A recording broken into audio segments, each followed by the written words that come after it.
Is that laid out yet at this point? It is. Do you know what day we start? I don't have my phone on me. I could check.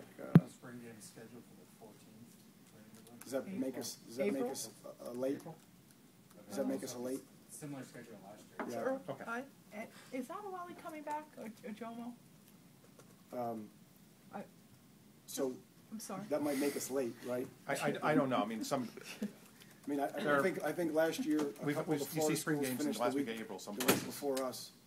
There was a couple the week after us, but again, that's the schedule that best fits us with our spring break.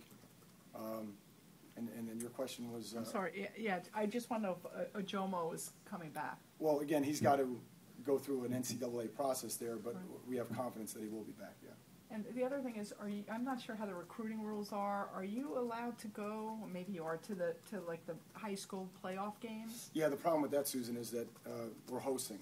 We're hosting those weekends. So we're hosting 18 kids on campus with their families and doing all that. So we may be able to get to the state final, which I think is the 16th that weekend. We might be able to get to that, but other than that, we're hosting on campus, so it's hard for us to get out. Coach, can you just talk about your strategy over the next month with those visits, getting into kids' homes? What's important to you over the next couple of years? So we're doing two things, right? We're still evaluating a lot of kids because there's a great value at this time of year. There's a lot of value. There's a lot of kids out there that give us great value.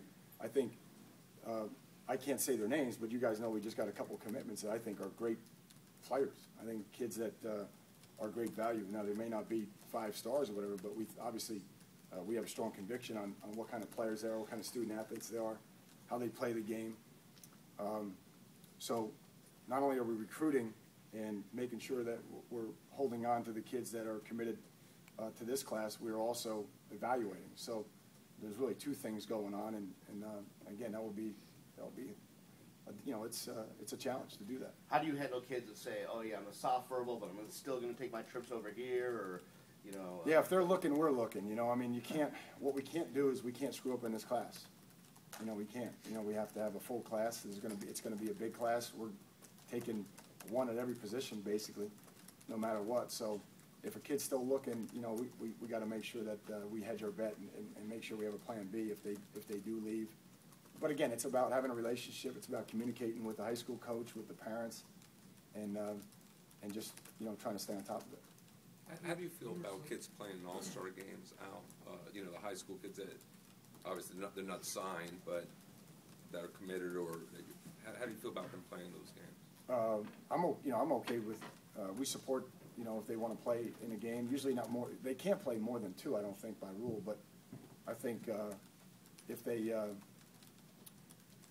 if they want to play in an all-star game, that's fine. Who were some of the young guys that stepped up? I know Dallas Crawford was named Scout Team Player of the Year, or of the week quite a bit this year.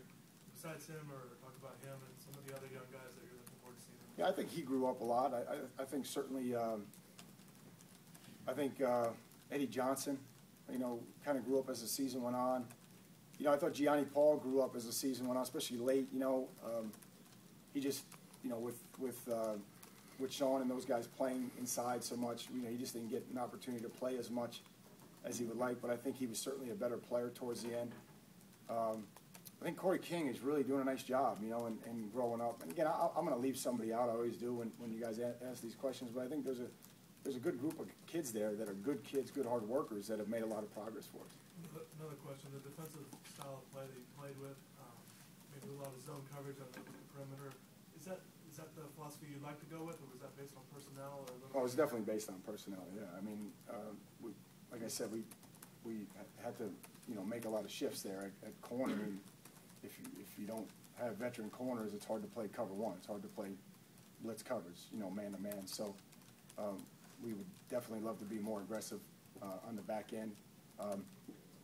But again, the bottom line is points, points per game, and we made a lot of progress with that throughout the year. Anything else? Okay, guys, we're Thank going to you. recruiting. Thanks. Thanks.